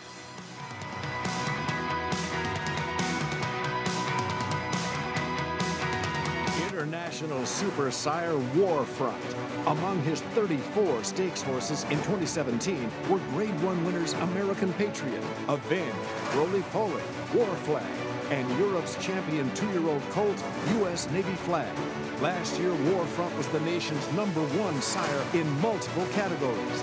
In the sales ring, his yearlings continue to bring prices well over $1 million. Warfront, standing at Claiborne Farm.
You're watching Belmont Park Live on MSG Plus and Prime Ticket. Greg Wolf, Paul LaDuca, Gabby Gaudet, Maggie Wolfendale with you as we take a look at Mia Mischief. She's won back-to-back starts, including the Grade 2 8 Bells at Churchill last time out, which had to be her most impressive victory yet. This was very impressive, and she just keeps on getting better. The thing that I like about her is that she has proven that she can rate from off of the pace and still be victorious, as she proved 2 starts back. And in the 8 Bell, she took pressure from the outside. The other filly that actually pressured her finished nowhere. She beat Talk Move to Me, who came back to finish second against Monomoy Girl in the Acorn. I simply think that she is the horse to beat in the Victory Ride. I think the only thing that gets her beat is the gait. Her last two efforts, she's broke a tiny bit flat-footed, and I'm wondering that's why she's gone to the sidelines a little bit. Like, well, she ran the first Friday in May, right before the Derby, so maybe she wanted this time. And, you know, listen, Steve is so good with these fillies, so she can be tough to handle. Meanwhile, let's look at Spectator. West Coast filly coming to the East Coast for Michelle Nevin now, switching to a new barn. Second behind Midnight Bijou. Yeah. Last time out. Back to sprinting. She is 3 for 4 when sprinting. Yeah, no match for Midnight Bijou, but we saw Midnight Bijou's talent on display here at Belmont Park. And this is a talented filly by Jimmy Creed. Phil D'Amato knows exactly what he's doing. He's an ex-assistant of the late, great Mike Mitchell. Now in the Michelle Nevin barn, this horse comes in with great works and a dangerous horse. Has sort of went through the progressions and has gone through every level, and now is going to probably get the distance that he truly wants, or she truly wants, closing sprinter. Even looking prior to the Santa Anita Oaks, you know, she went against some of the top 2-year-olds in the country last year. So talent indeed, I think she's the biggest threat. And of course, Michelle Nevin, she is very, very good. So in capable hands for the East Coast debut with the new barn. 7-2 on the board for Spectator, post parade, and a paddock report still to come. His record-breaking accomplishments on the racetrack paved his way here to the Stall of Legends. Now retired to stud, we welcome the dawning of a new era as this esteemed champion hopes to stake his claim to immortality. His blazing speed and striking good looks have been passed down to his remarkable first foals. Foals that will carry the flag of their famous father and one day hope to break records of their own. Medication-free and undefeated in sprint competition. Run happy, standing at Claiborne Farm. Make Naira Bets your home for online horse racing and betting. Start earning your sign-up bonus right now. With Naira Bets, you can use our state-of-the-art website to bet on live horse racing at over 200 tracks around the world. Bet anywhere, anytime, using your computer or mobile device. Earn valuable reward points on bets. Build your bankroll with our exclusive promotions and earn cash rebates. Sign up now at NairaBets.com and start earning your sign-up bonus now. Get a $200 new member sign-up bonus on NairaBets.com.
Welcome back to Belmont Park Live here on MSG Plus. It's time for the feature, the Grade 3 Victory Ride. Jockeys are up here in the paddock as we'll check in with your favorite. That is number 5, Mia Mischief, in here for trainer Steve Asmussen and the rest of his crew here, Toby Sheets and Scott Blasi here deputizing, as this is a very solid, muscular-looking filly. Very classy acting, just mind on the game from the word go. As soon as she stepped here in the paddock, I have no faults whatsoever with the current favorite. Number 3 is Separation of Powers, as she comes back off of a long layoff and back to the distance where I think she is best. She hasn't really changed much physically. So therefore, 6 furlongs, or 6.5 as it is today, is ideal. She looks pretty fit overall. I don't think she's necessarily a win candidate, but she could be effective here as far as exotics. Moving on to number 8, that is Spectator. Really cool markings on this filly. I guess they would be birthmarks.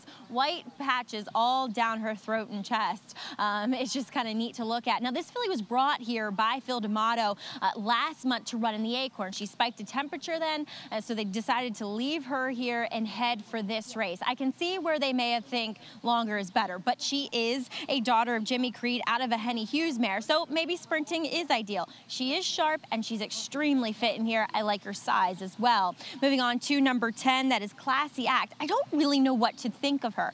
Physically, at face value, like what I see, but she's a filly that's been most effective when she gets to get loose on the lead and just run freely. She's turning back a bit here, and I don't think she's necessarily going to get that opportunity. So does she become compromised here, Greg?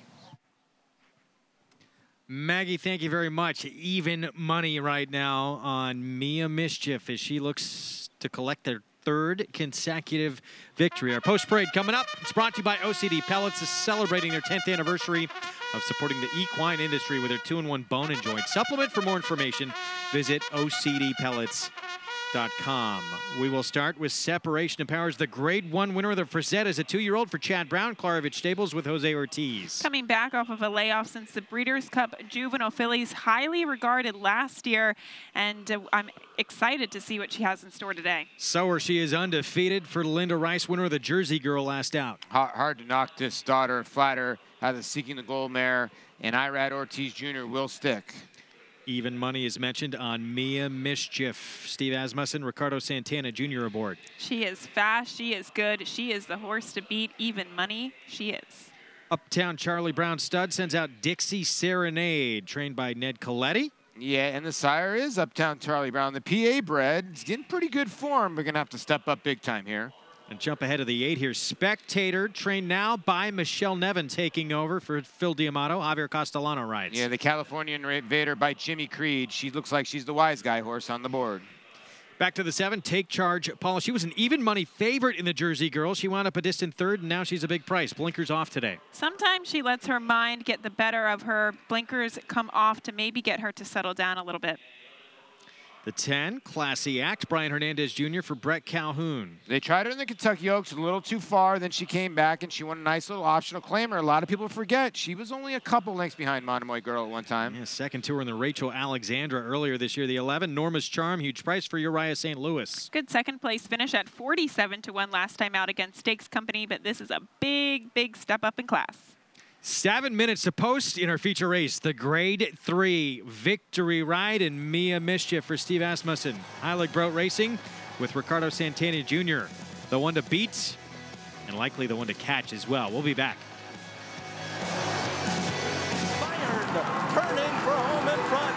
Coast of New York on the outside. California Chrome is 3rd. Shared Belief laboring back there in 5th. 1 furlong to run. Bayern, Coast of New York. California Chrome on the outside. The 3 of them come to the wire. Bayern, Coast of New York. California Chrome. Here's the finish. Bayern holds on.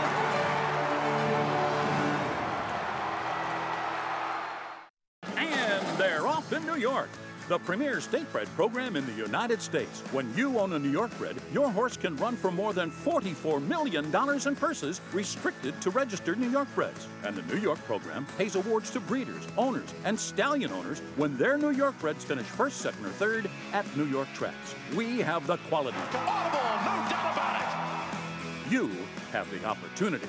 New York breds. Get with the program, the best program.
Back on Belmont Park Live, Grade 3 Victory Ride. Our feature race is coming up next. You can play this race and all the races that we bring you on the show all summer long by getting signed up and started with Naira Bets. $200 new member sign-up bonus.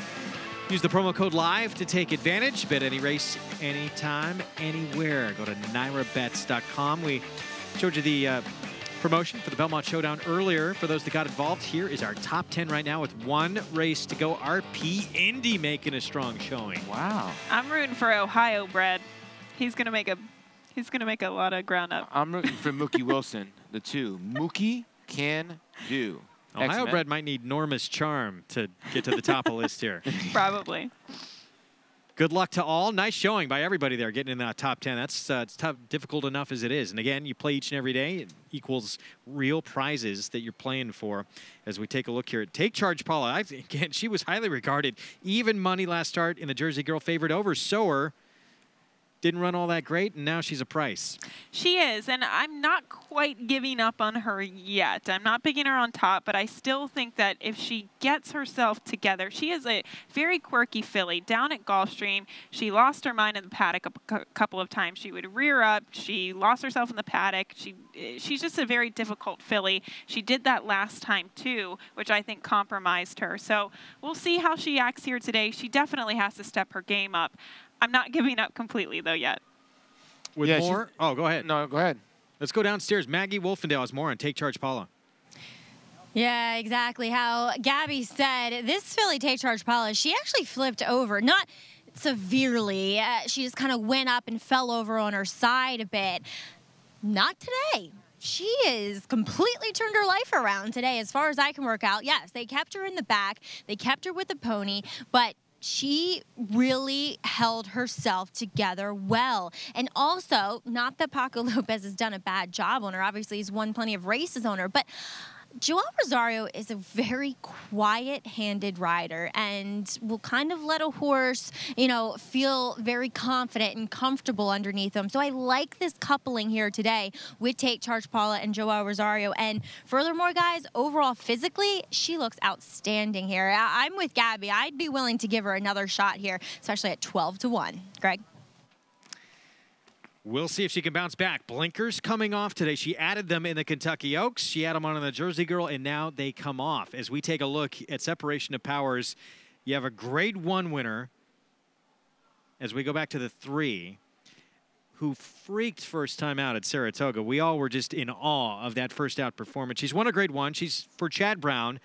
We know he'll get him ready off the bench, and now she's 6-1. Yeah, she disappointed right after that at 3-5. Then she came to win the first set, and now you go back and you look at that field, and you're starting to wonder how good are those horses. And she runs a little bit like her daddy, all over the place a little bit, swims, but she's got talent, and it's Chad Brown. Beat Caledonia Road. She did.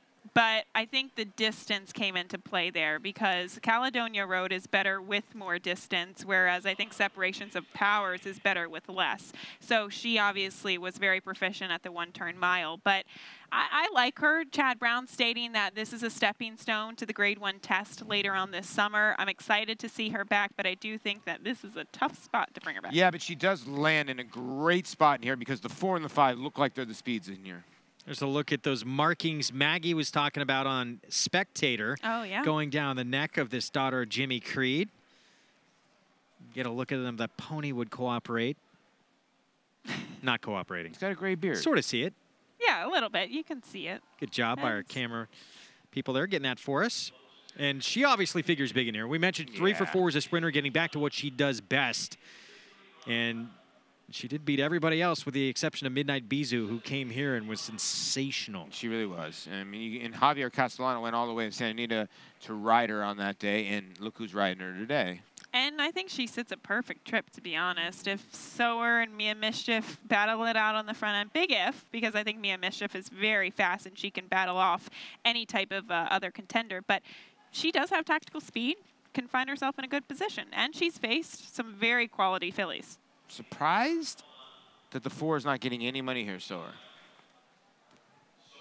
Wait, surprised what? Are you surprised that the 4 is not getting any money here?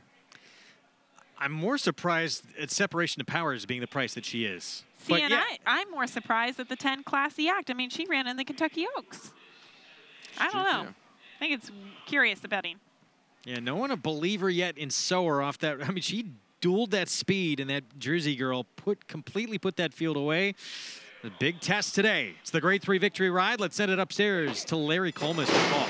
They're off in the Victory Ride, and Separation of Powers stumbled badly at the start and has been left behind the field.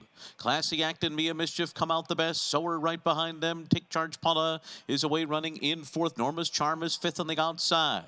And they're followed by Spectator, Dixie Serenade. And after the stumble at the start, Separation of Powers is last of them all. Moving for the turn, Mia Mischief and Classy Act through a 22.25 quarter. They're stride for stride with a half mile to run. It's 2.5 back to Sower, running in 3rd by another 2.5. Norma's Charm follows in 4th. Take Charge Paula. She's a good 10 lengths off the lead at this stage of the race. After that comes Spectator and Separation of Powers, and Dixie Serenade is the trailer. Classy Act hounding Mia Mischief all the way, 44.63 the half. And Sower is coming up on the outside of them now, and they're into the stretch. And here comes Sower to the outside of Classy Act. Mia Mischief put to pressure on the inside. 3 lengths back to Take Charge Paula. Separation of Powers is starting to run on 2. And then comes Dixie Serenade. They're coming to the final 16th. It is Sower on the outside of Classy Act. These 2 late bids. Dixie Serenade up the inside. I think she got there. Dixie Serenade came flying late. Got there over Classy Act and Sower in the Victory Ride. Dixie Serenade at 47-1 for Ned Coletti Jr. Wow. This is unbelievable. There's a lot going on here. The 10 and they decided to hook up here, the 10 and the 5, Mia Mischief, which we were surprised a little bit that the 5 was showing that much speed. And the 4, Sower, looked like he was going to go right on by, or she was. But they all were hanging besides Dixie Serenade. You know what I think, Paul? I think the top 3, the horses who were in the top 3 of the field, say the 10, the 5, and the 4, they burned each other out. It looked like they were idling coming down the stretch, and it just set up for a closer. And fortunately, the 6, Dixie Serenade, was in the right place at the right time. Wow. Wow. The 10 ran out of her mind good. At 8-1 to put away everybody, and then Dixie Serenade to come up the rail. Let's go back to the start and watch Separation of Powers. The 3 on the inside does not get out well, stumbles, goes down to her knees. She actually came flying late too. She ran a good race, and maybe the pace helped her out a tiny bit, but you never want to start that way at all. But again, the 4 looked like she was by the 10. The 10 beat him, and if you're the jockey on the 10, if you're Brian Hernandez, you got to be like, where did this horse come from? Classy Act, she does have a lot of speed, and she's shown in the past that she's most successful on the lead. So I actually liked that move. I didn't think that there was an option that she would be successful without doing that, but I did not foresee Dixie Serenade rallying. Give it up for Michael Sanchez. What a performance. This horse faced some really good ones at Penn National in a stakes race last time out.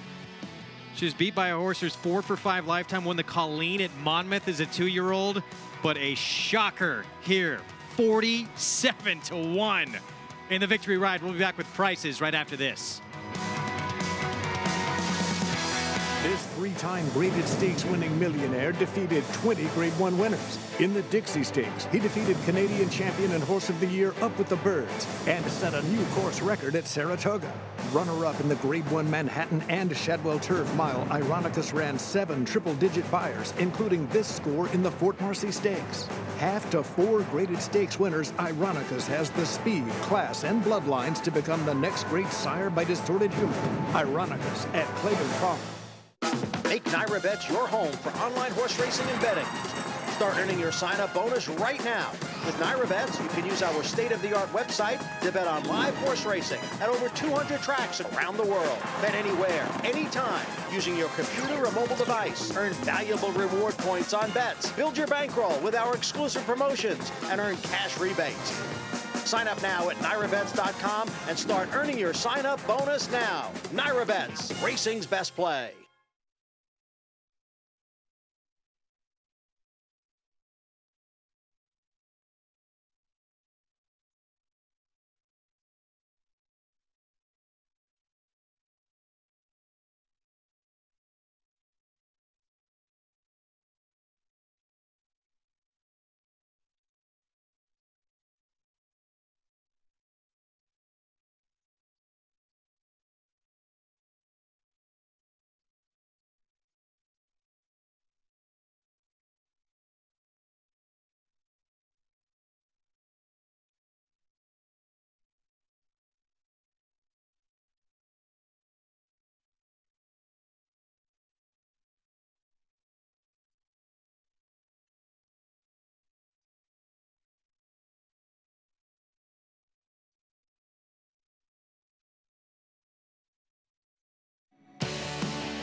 Back on Belmont Park Live, Dixie Serenade fireworks in the Victory right up the fence and steals this at a massive number, $97 winner. Okay, we talked earlier in the show how 3-year-old fillies can literally move up at any time.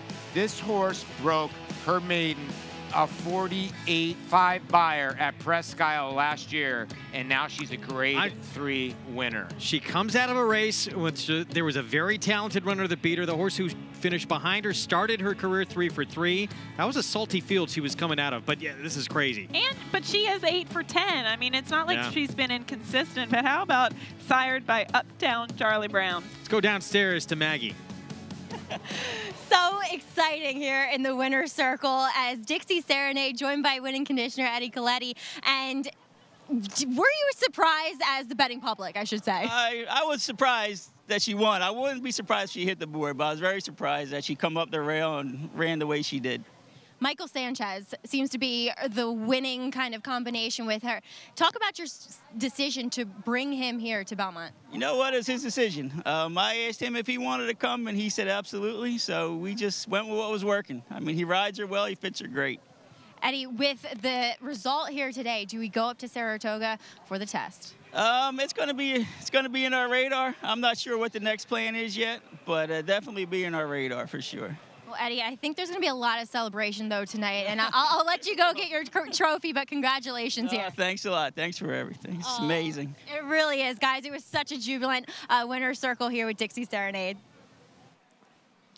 Uptown Charlie Brown stud, Ned Coletti, Michael Sanchez, and well done. Incredible. This is beating a very good field. Well, I think what a lot of people don't realize at home is Uptown Charlie Brown is a type of horse that I'm going to take a guess, maybe has 25 to 50 foals on the ground, if that. And this is Uptown Charlie Brown stud, so they probably haven't bred that many.